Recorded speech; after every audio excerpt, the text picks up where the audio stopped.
कल मैंने आपको क्लासिफिकेशन बनाया था रेवेन्यू और कैपिटल नेचर का। एंड आज हम एनपीओ में कुछ नए नाम होते हैं, उनका ट्रीटमेंट कैसे होता है वो बताने जा रहे हैं।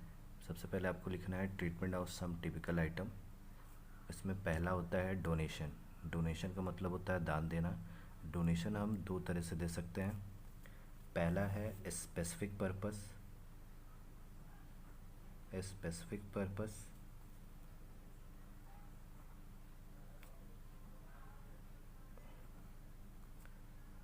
और दूसरा है हमारा जर्नल पर्पस।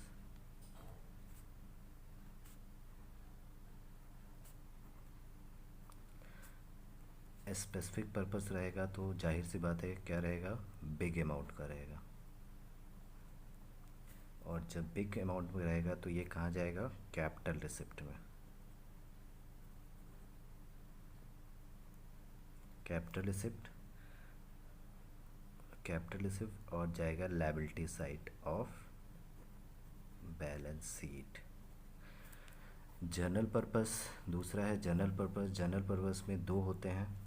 पहला होता है बिग अमाउंट। अगर बिग अमाउंट जनरल पर्पस के लिए रहेगा तो उसका ट्रीटमेंट सेम यही होगा जो स्पेसिफिक पर्पस का होता है। और अगर स्मॉल अमाउंट का है तो वो रेवेन्यू नेचर का होगा। रेवेन्यू नेचर, और उसको हम लिखेंगे income side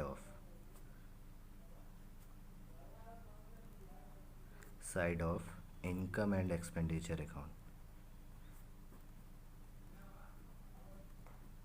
income and expenditure account. दूसरा होता है सब्सक्रिप्शन। दूसरा होता है सब्सक्रिप्शन। डोनेशन और सब्सक्रिप्शन में ये डिफरेंस है। डोनेशन कोई भी दे सकता है, मेंबर, नॉन मेंबर। सब्सक्रिप्शन सिर्फ मेंबर देते हैं जो इंस्टीट्यूट के मेंबर होते हैं। अब सब्सक्रिप्शन में कहा जाता है अगर सब्सक्रिप्शन बिग अमाउंट का है, सब्सक्रिप्शन में कहा जाता है अगर सब्सक्रिप्शन बिग अमाउंट का है तो वो स्पेसिफिक पर्पस भी होना चाहिए। स्पेसिफिक पर्पस होना चाहिए और वो हमारा होता है कैपिटल रिसिप्ट। और वो कहाँ जाएगा, वो कैपिटल रिसिप्ट होता है। और कैपिटल रिसिप्ट कहाँ जाता है, liability side of balance sheet. ये साइड का बहुत मतलब है।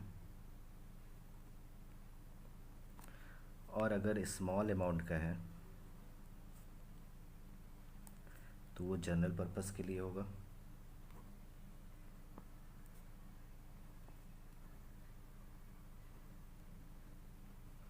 और वो जाएगा रेवेन्यू, वो रेवेन्यू नेचर का होता है।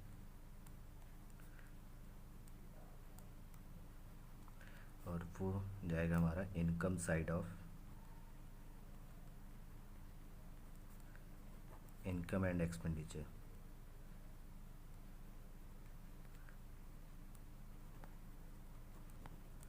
ठीक ठीक है। तीसरा होता है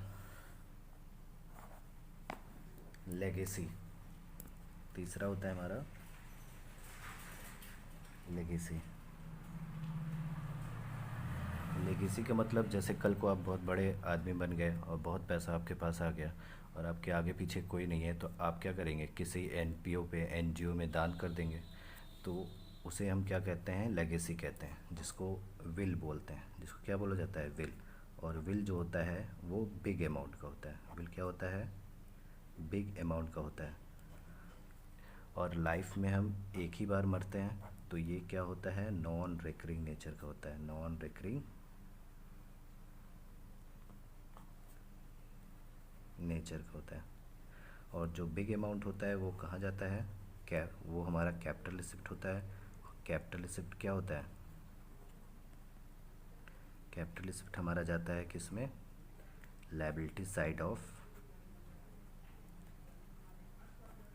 बैलेंस शीट। अब यहाँ पे हम बार बार साइट लिख रहे हैं तो इसका मतलब ये नहीं है कि ये लायबिलिटी है। जैसे एनपीओ में जो भी कैपिटल रिसिप्ट होता है उसको हम कहाँ लिखते हैं, लायबिलिटी साइड लिखते हैं। जितने भी लायबिलिटी होती हैं कैपिटल रिसिप्ट होती हैं। और चौथा मेरा होता है इंडोमेंट फंड।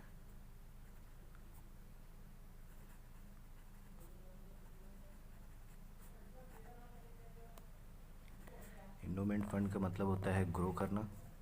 ये हमारे बिजनेस में क्या करते हैं, एक्सपेंसेस करते हैं, फॉर एक्सपेंशन। ये भी बिग अमाउंट का होता है, और जितने भी बिग अमाउंट के होते हैं वो हमारा कैपिटल रिसिप्ट होता है।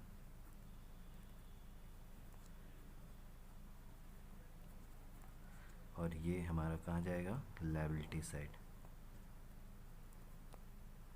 Of balance sheet.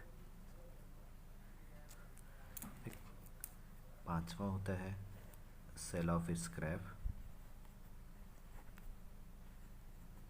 या इसको बोल सकते हैं ओल्ड मटेरियल।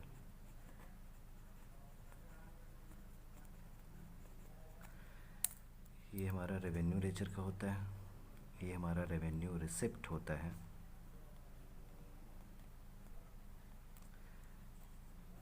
जो इनकम साइड ऑफ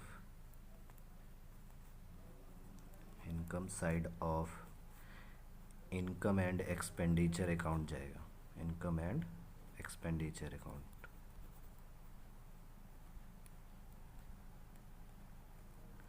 ठीक।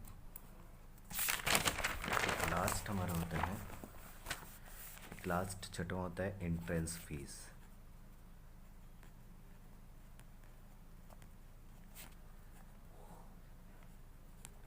एंट्रेंस फीस का मतलब होता है एंट्री फीस। जैसे हम चिड़ियाघर में जाते हैं तो हमें टिकट लेते हैं। अब इसके लिए इंस्टीट्यूट ने कहा है कि ये रिकरिंग नेचर का भी हो सकता है और नॉन रिकरिंग का नेचर के लिए भी हो सकता है, इसलिए इसमें it can be created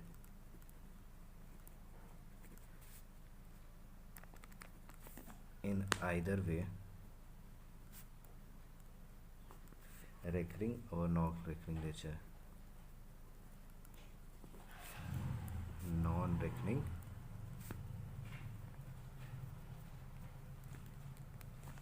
nature,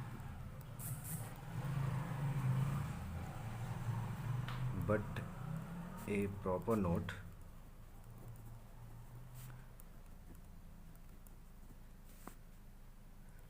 sound be given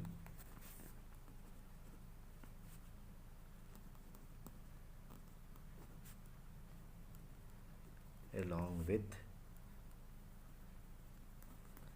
answer for our assumption।